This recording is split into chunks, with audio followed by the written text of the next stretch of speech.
Assalamualaikum warahmatullahi wabarakatuh. Hari ini saya akan mempresentasikan yang pertama, periode klasik 2 Bani Umayyah dan Bani Abbasiyah. Yang kedua, perkembangan tarekat dan sufisme periode pertengahan.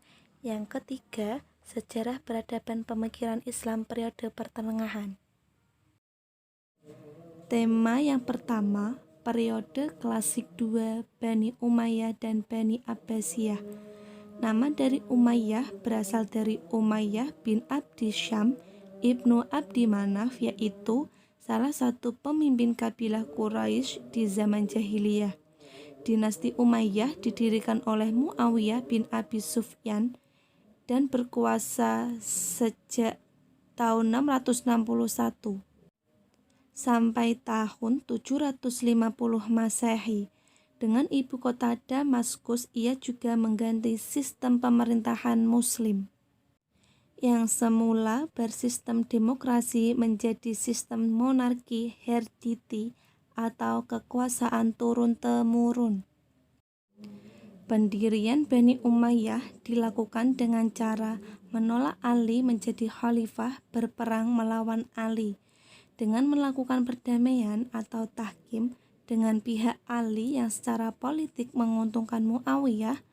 Keberuntungan Muawiyah berikutnya adalah keberhasilan pihak Khawarij membunuh Khalifah Ali, sehingga jabatan Khalifah setelah Ali dipegang oleh putranya, yaitu Hasan bin Ali. Selama beberapa bulan akan tetapi, karena tidak didukung pasukan yang kuat sedangkan pihak Muawiyah semakin kuat, akhirnya dia melakukan perjanjian dengan Hasan bin Ali. Isi perjanjian ini adalah bahwa pergantian pemimpin akan diserahkan kepada umat Islam. Setelah masa kepemimpinan Muawiyah berakhir, perjanjian ini dibuat pada tahun 660 Masehi atau 41 Hijriah. Dan tahun ini disebut Am Jam'at karena perjanjian ini mempersatukan umat Islam menjadi satu kepemimpinan politik, yaitu kepemimpinan Muawiyah.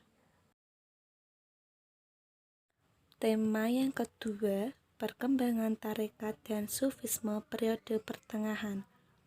Islam tarekat secara harfiah berarti jalan, yang dalam literatur sufi memiliki dua pengertian, individu dan kolektif, yang hanya dapat dijelaskan melalui proses kesejarahannya.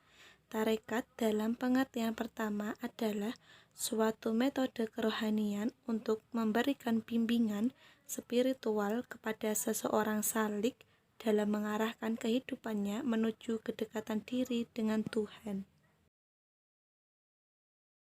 Tarekat dalam pengertian ini merupakan jalan yang harus dilalui untuk sampai kepada tujuan akhir, yaitu makrifat dengan Tuhan. Inilah fase manakala istilah tarekat menunjukkan arti aslinya sebagai sebuah metode atau jalan spiritual yang harus ditempuh seseorang salik untuk sampai kepada yang maha benar. Tarekat dalam pengertian ini berkonotasi individual, di mana kehidupan sufistik menjadi ciri utamanya. Tema yang ketiga adalah sejarah peradaban pemikiran Islam periode pertengahan. Abad pertengahan dalam sejarah Eropa berlangsung dari abad ke-5 sampai abad ke-15 Masehi. Abad pertengahan bermula sejak runtuhnya Kekaisaran Romawi Barat dan masih berlanjut manakala Eropa mulai memasuki abad pembaharuan dan abad penjelajahan. Sejarah dunia Barat secara tradisional dibagi menjadi 3 kurun, yaitu abad kuno, abad pertengahan, dan abad modern. Dengan kata lain, abad pertengahan adalah kurun waktu peralihan dari abad kuno zaman modern. Abad pertengahan terbagi lagi menjadi 3 kurun waktu, yaitu awal abad pertengahan, puncak abad pertengahan, dan akhir abad pertengahan.